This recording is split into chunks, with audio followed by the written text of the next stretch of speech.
Hello, my name is Thomas Nyongo. I am a graduate student at Texas A&M Cyclotron Institute. We have many wonderful facilities. I will be highlighting our two cyclotrons, the K150 right here and the K500. The K150 is a conventional magnet cyclotron.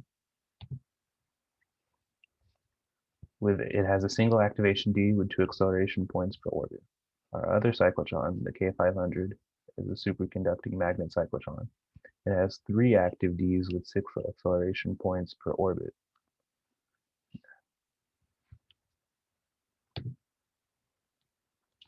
Now I will explain the underlying physics. Cyclotrons operate on the principle of the Lorentz force equation, shown here, F equals QE plus QV cross B. Once the charged particle enters the center of the cyclotron, the oscillating electric field provides a linear force over the gaps to increase its velocity. Gaps between these two active Ds, and an oscillator to change the electric field, while the fixed magnetic field provides the inward pointing force for the circular orbit, where the radius increases with velocity. Right here you can see the magnetic field going up perpendicular through the Ds.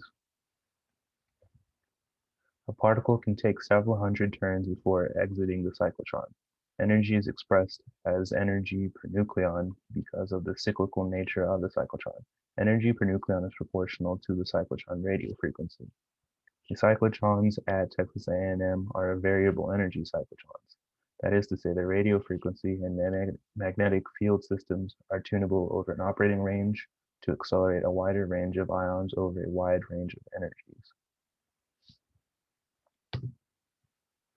All beams begin as neutrally charged atoms or molecules.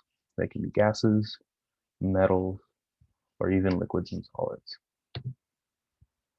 The electron ion source is used to charge atoms by removing their electrons so they can be accelerated through the cyclotron. Also known as a magnetic bottle, ECRs, electron cyclotron resonance ion source. ECRs contain a plasma chamber surrounded by strong hexapole and solenoidal magnetic fields. The neutral gas or vapor, such as oxygen, moves past the solenoids, past the hexapoles, and is leaked into the plasma chamber.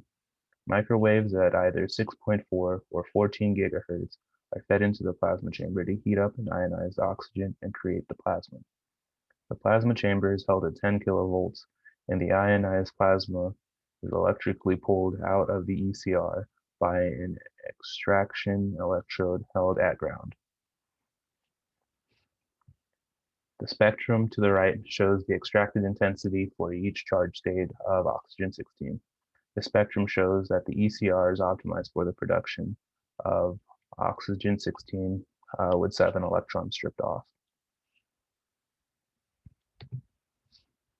Here is a photo of the ECR and injection line with oxygen-16 and missing 7 electrons, leading to the K500 cyclotron.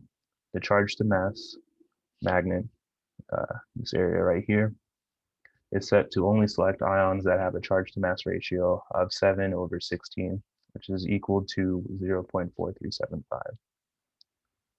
So the path that the ions follow is like this, and then they're bent around using the magnet and go this way to the K500. Here is a model of our negative ion source.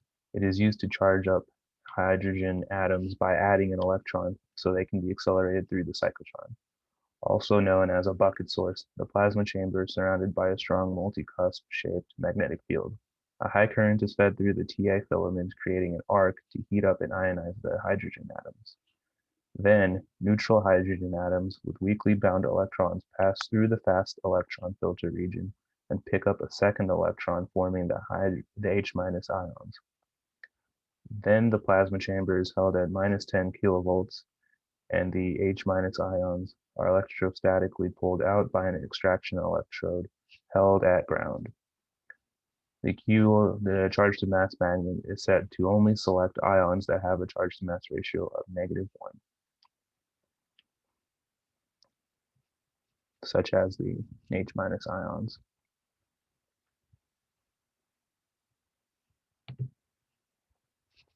And here's a scatter plot of the energy per nucleon versus atomic mass number. This plot shows all the beams that have been produced by the K500 and K150 cyclotrons.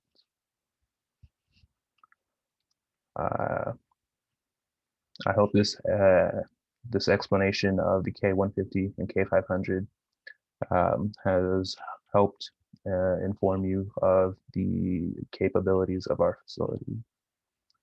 Thank you for your time.